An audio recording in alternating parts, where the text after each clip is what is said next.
Hi dears, ഇന്ന് നമുക്കൊരു ലഡു ഉണ്ടാക്കിയാലോ. ഇത് ബൂന്തി ലഡു ആണേ. പക്ഷേ സാധാരണ ബൂന്തി ലഡു പോലെയല്ല. ഇതിൽ കുറച്ച് കർപ്പൂരത്തിൻ്റെ ടേസ്റ്റ് ഒക്കെ ഉണ്ട് കേട്ടോ. നമ്മൾ ഈ ഹനുമാൻ കോവിലിൽ നിന്നൊക്കെ കഴിക്കുമ്പോൾ ഒരു കർപ്പൂരത്തിൻ്റെ ടേസ്റ്റുള്ള ലഡു പ്രസാദമായിട്ട് കിട്ടില്ലേ, അങ്ങനത്തെ ഒരു ലഡു ആണ് കേട്ടോ ഞാനിന്ന് ഉണ്ടാക്കുന്നത്. അപ്പോൾ ആദ്യം തന്നെ ഒരു 1.5 കപ്പ് കടലമാവിലേക്ക് ഒരു നുള്ളു ഉപ്പ്, ഒരു നുള്ളു മഞ്ഞൾപ്പൊടി, പിന്നെ ഒരു 1/4 സ്പൂൺ സോഡാപ്പൊടിയും ചേർത്ത് നല്ലോണം അരിച്ചെടുക്കുക. അതിനുശേഷം ഈ മിക്സിലേക്ക് ആവശ്യത്തിന് വെള്ളം ഒഴിച്ച് ഒരു ബാറ്റർ ഉണ്ടാക്കിയെടുക്കാം നമുക്ക്.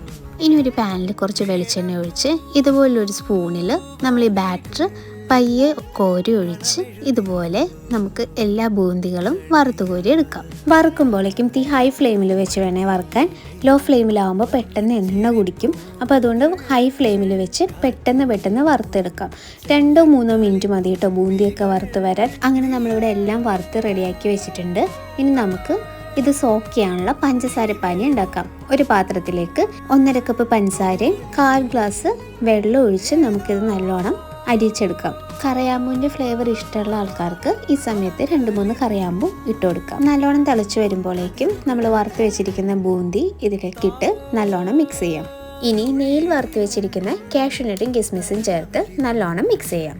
ഇതാണ് സാധാരണ ബൂന്തി ലഡു ഉണ്ടാക്കുന്നത്. പക്ഷേ എനിക്കിവിടെ കർപ്പൂരം വേണം എന്നുള്ളത് കൊണ്ട് ഞാനിവിടെ പച്ചക്കർപ്പൂരം, നമ്മൾ പൂജ ആവശ്യങ്ങൾക്ക് ഉപയോഗിക്കുന്നതല്ല, ഇത് പച്ചക്കർപ്പൂരം എന്ന് പറഞ്ഞിട്ട് നമുക്ക് കടയിലും ആമസോണിലും എല്ലാം മേടിക്കാൻ കിട്ടും.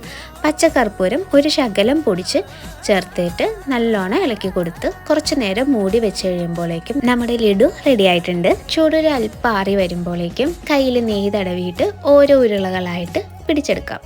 ഞാൻ ഇവിടെ കുഞ്ഞുരുളകളാണ് കേട്ടോ ഉണ്ടാക്കുന്നത്. ഞാൻ ഇവിടെ ഒരു 1.5 കപ്പ് കടലമാവാണ് കേട്ടോ ഉണ്ടാക്കാൻ എടുത്തത്. അതുകൊണ്ട് എനിക്കൊരു 20 ലഡു, ചെറിയൊരു സൈസിൽ ഒരു മീഡിയം സൈസ് 20 ലഡു ഞാൻ ഉണ്ടാക്കിയിട്ടുണ്ടായിരുന്നു.